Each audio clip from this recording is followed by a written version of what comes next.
Muy buen día, queridos hermanos. Pues ya es lunes, ya estamos al lunes 26 de mayo.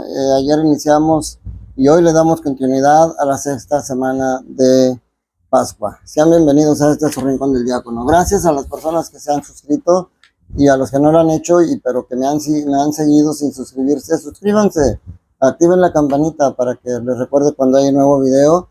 Y sobre todo, regálenme likes y compartan estos videos, háganme comentarios, todo lo que pueda hacer enriquecer este pequeño esfuerzo que hago yo para llevarle la palabra. Sus comentarios, sus likes, el ver que lo comparten, puede enriquecer todo esto con la ayuda del Espíritu Santo. Entonces, juntos vamos a seguir meditando la palabra de Dios. Yo trato de ayudarlos a ustedes y ustedes me ayudan simplemente al estarme escuchando y al estarme dando sus comentarios. Hoy se celebra una memoria de San Felipe Neri, presbítero. Pero yo les invito a que busquen en internet San Felipe Neri presbítero y vean cuál fue su obra en la Iglesia Católica.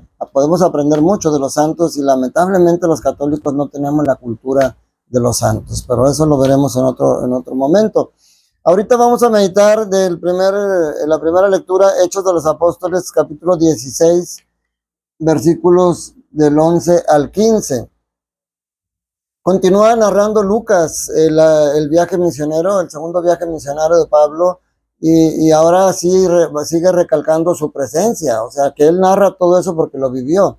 Dice: zarpamos a Troade y navegamos rumbo a Samotracia el día siguiente hacia Nápoles y de ahí a Filipos, colonia romana, ciudad principal de la región de Macedonia. O sea, él está dejando claro que él está presente. Y para nosotros, hermanos, este segundo viaje misionero es importantísimo, porque es la llegada de la fe cristiana a Europa. La llegada de la fe cristiana a Europa, porque nos dice aquí la actualidad litúrgica, dice, Neápolis y Filipos pertenecen a la región de Macedonia, en la actual Grecia, Europa, y a su vez va a tener un papel decisivo en la propagación del Evangelio. Entonces, este pasaje es importante. Para nosotros, por ejemplo, los mexicanos, la fe nos llegó de Europa. Los españoles fueron quienes en la colonización vinieron a traernos el mensaje de la Iglesia Católica. Y pues bueno, también nos dice que aquí en Filipos, fíjense, yo cuando trabajaba y viajaba, cuando llegaba a una ciudad, lo primero que hacía al llegar al hotel es buscar donde había una iglesia católica cercana para poder ir. Todos los días iba a misa cuando estaba de viaje, me encomendaba a Dios para que saliera bien. Fíjense cómo aquí estos Pablo y sus acompañantes llegan a Filipos y buscan el lugar de oración. Acuérdense que les digo, era ciudad pagana, no había templo, quizá no había sinagogas, no sé, no conozco mucho yo de cada ciudad, pero ellos van a las orillas del río, porque se enteran que ahí se reúnen a hacer oración. Y ellos llegan ahí y lo que hacen es unirse a la oración, pero sobre todo predicar. Fíjense, esto es muy hermoso porque nos narra el proceso de la acción apostólica. Todo nace, dice San Pablo, la fe nace de la predicación. Pues lo primero que hacen ellos es predicar. Dice, salimos de la ciudad y nos fuimos por la orilla del río. Había un sitio donde solían tenerse reuniones de oración. Allí nos sentamos y trabamos conversación con las mujeres que habían acudido. Y ellas escuchaban atentamente. O sea, ellos no solamente se unieron a la oración, sino empezaron a predicar. La predicación de la palabra de Dios, ellas escuchaban atentamente, y luego el siguiente paso después de la predicación, pues es la recepción. O sea, recibir el mensaje y meditarlo. Y luego el siguiente paso es la adición, o sea, sumarse, aceptar ese mensaje y agregarse a esa nueva fe. Y luego sigue la vida sacramental y finalmente la vida testimonial. Fíjense, porque dice, allí trabamos conversación con las mujeres, o sea, empezaron a predicar. Y luego, entre ellas, había una mujer llamada Lidia, comerciante en púrpura, que adoraba al Dios verdadero. Y luego dice, el Señor tocó el corazón para que aceptara el mensaje de Pablo. O sea, esa predicación tiene la ayuda de Dios, favorecida por Dios. Él favorece los medios para que esta mujer pueda aceptar la palabra. Entonces, la importancia de la predicación no es solamente la palabrería que uno puede hacer, sino que es apoyada en la Sagrada Escritura y es impulsada e iluminada por la acción del Espíritu Santo. Esas dos cosas hacen que esa predicación llegue realmente al corazón de esta mujer llamada Lidia. Dice, el Señor tocó el corazón para que esté en el mensaje. Dice, después de recibir el bautismo junto con toda su familia, se fijan en lo que le decía, la predicación, recibir esa predicación, aceptarla y acercarnos, agregarnos a ella, y luego recibir la vida sacramental, y luego finalmente dice, después de recibir el bautismo junto con toda su familia, nos hizo esta súplica: si están convencidos de que mi fe en el Señor es sincera, vengan a hospedarse en mi casa. Dice, así nos obligó a aceptar. Esa es la vida testimonial, dar testimonio de que tu fe es verdadera. Y cuando tú vas a misa, mi hermano, a veces tú vas solamente por cumplir un precepto o por la intención que pusiste. Pero ese es el lacito de amor que dice el profeta Oseas, que utiliza Dios para acercarte. Y entonces el Señor quiere también hacer lo que hizo con Lidia, quiere hacerlo contigo. Quiere tocar tu corazón para que entiendas esa escritura que se va a leer y que se predica, y que pueda tener ese cambio en tu corazón como el cambio de Lidia, que incluso ella y toda su familia se bautizaron y luego hicieron una reunión en su casa. El Evangelio de hoy es San Juan, capítulo 13, versículos del 26, del 15 al 26, y el inicio del capítulo 16. Los primeros 4 versículos es lo que incluye aquí. Jesús está hablando cuando le falta poco tiempo para su muerte. Jesús está hablando ya en el momento en el que está cerca su muerte. Entonces, primero, pues, lo que podemos meditar como punto número 1 es la acción trinitaria. La acción trinitaria en cada uno de ellos. A ver, me explico. Ayer, si se acuerdan, decía el Evangelio, el Paráclito, el Espíritu Santo, que mi Padre les enviará en mi nombre. Escuchen bien, el Paráclito, el Espíritu Santo, que mi Padre les enviará en mi nombre. Y ahora dice, cuando venga el Espíritu Santo, que yo les enviaré a ustedes de parte de mi Padre. Y entonces podrán decir, a ver, aquí hay una contradicción. El Espíritu Santo lo manda el Padre de parte del Hijo, o el Hijo de parte del Padre. Bueno, es que las acciones de una son acciones de los tres. Ese es el misterio de la Trinidad.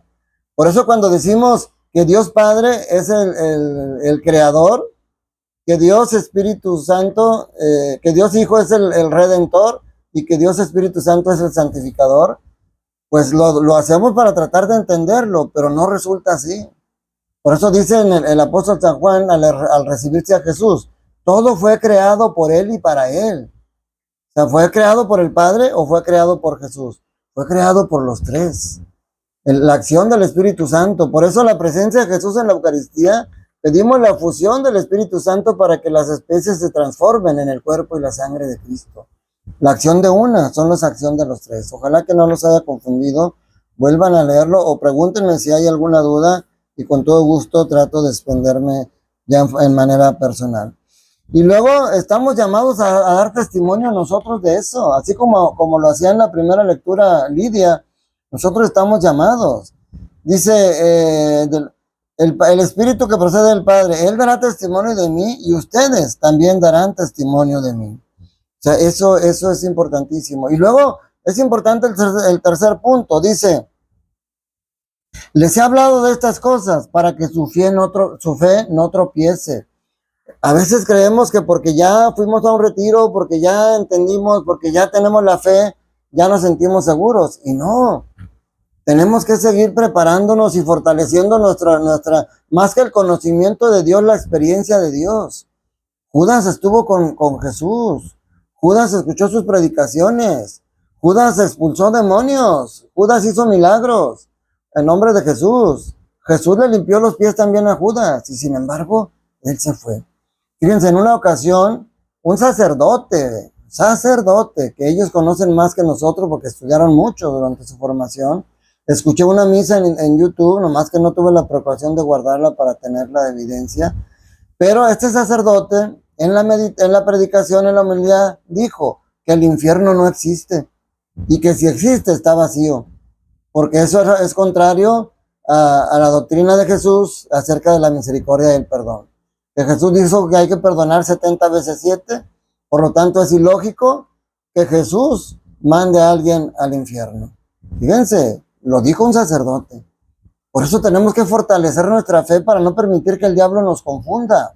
Porque la misma doctrina de la iglesia, el mismo Jesucristo dijo, hablaba del infierno y dijo que muchos se van a ir al infierno. Por eso, de hecho, cuando en la misa, a la hora de la consagración, decíamos, tomen y coman que este es mi cuerpo, tomen y beban que este es mi sangre, decía que será derramada por todos los hombres para el perdón de los pecados. Y ahora ya no se dice eso. Ahora dice, será derramada por ustedes y por muchos para el perdón de los pecados. Porque hay muchos que no se salvan y se van al infierno. ¿Por qué? Jesús lo dice, y lo dice el apóstol San Juan. Dice, y por ahí lo vamos a meditar en estos días, dice, yo no vine a condenar el mundo ya está condenado, y la causa de la condenación es esta, que viniendo a la luz, prefirieron la oscuridad. Y luego el cuarto punto es, Jesús sigue anunciando la participación en el sufrimiento de Cristo, que nosotros vamos a tener que sufrir. Dice, les he hablado, dice, los expulsarán de las sinagogas y hasta llegará un tiempo cuando el que les dé muerte creerá que está dando culto a Dios. Se les está diciendo que ellos van a participar también de eso, pero, y nosotros también tenemos que participar de la cruz. Pero dice, les he hablado de estas cosas para que cuando llegue la hora de su cumplimiento recuerden ya que yo se los había predicho. Y entonces esto, mis hermanos, es para cuando tú estés pasando por la prueba, cuando llegue el momento en que estés sufriendo eso que Jesús dijo, recuerdes sus palabras, recuerdes que no estás solo, recuerdes que la humillación que Él sufrió en la cruz se transformó en glorificación en la resurrección, y que lo que tú estás sufriendo y padeciendo ahorita se va a transformar en una alegría más grande de la que tenías antes por la presencia de Dios en tu vida y por la presencia del Espíritu Santo. Qué importante es, mis hermanos, no solamente que aprendamos a conocer, sino que tengamos esa verdadera experiencia de Dios. Por eso yo te pido que cuando le escuches estos videos, hagas oración después, que hagas una vida en la que tú te encierres en tu cuarto y le digas al Señor con tus propias palabras, tus inquietudes, tus dudas, que sientas. Ya al leerlo esto y al escuchar lo que yo te digo, sabes que el Señor no te deja solo. Pero cuando tú te pones a orar, realmente a platicar con Dios y abrirle tu corazón, sientes su presencia en tu vida. Es importante el conocimiento de Dios, pero es más importante la experiencia de Dios. Que la bendición de Dios Todopoderoso, Padre, Hijo y Espíritu Santo, descienda sobre ustedes, sus familias, trabajos, escuelas y permanezca para siempre. Que tengas un día lleno del amor de Dios. Te mando un fuerte abrazo y un saludo para ti y tu familia.